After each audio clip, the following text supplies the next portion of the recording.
Setidaknya ada dua alasan yang bisa diajukan mengapa memilih sekolah di Nurul Fikri. Bagian yang pertama adalah Nurul Fikri menyediakan lingkungan yang kondusif dan kompatibel dengan proses belajar mengajar. Ini menjadi penting karena sukses proses pembelajaran sangat tergantung dari lingkungan yang disediakan. Yang kedua, yang juga sangat penting adalah mudah-mudahan Nurul Fikri juga mengintegrasikan dua isu pokok.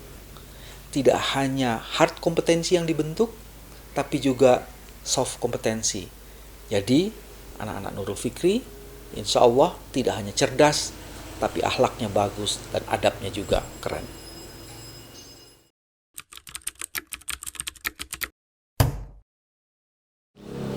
Untuk pertanyaan yang ini, saya berdiskusi dengan istri saya dan juga anak saya Taki.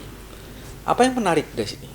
Yang pertama adalah ternyata Nurul Fikri secara sengaja dan terus-menerus melibatkan partisipasi orang tua untuk terlibat dalam proses pembelajaran.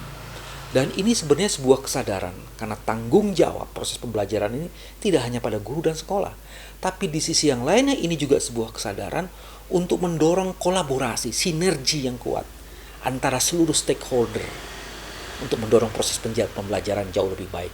Terus yang kedua yang menarik, ternyata proses pembelajarannya itu tidak sekedar transfer pengetahuan, tapi juga bagaimana proses itu dihidupkan dengan cara yang menyenangkan. Ini penting. Ada proses yang disebut dengan edutainment. Dengan begitu mudah-mudahan transfer pengetahuannya menjadi semakin intensif dan menjadi semakin berhasil karena ada proses pembelajaran yang menyenangkan. Dua hal itu yang menjadi dasarnya.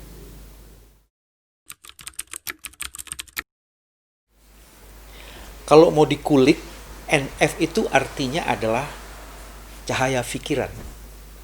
Dan NF harus terus-menerus menghisap dan mendorong dirinya sebagai institusi yang akan membuat cahaya pikiran.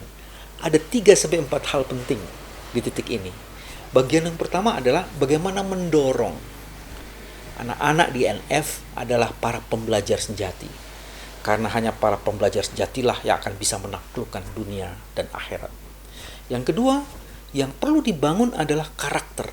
Ini juga jadi penting. Bukan sekedar pintar, tapi juga punya karakter yang kuat dan dia bisa mewarnai seluruh proses dalam peradaban ini. Terus yang ketiga, dia juga harus mendorong supaya anak-anak di NF itu menjadi agen perubahan dan agen yang akan merubah peradaban yang akan memunculkan akhlakul karimah dan nilai-nilai keislaman. Dan semuanya ini perlu disediakan satu infrastruktur yang kompatibel dengan situasi sekarang, proses digitalisasi.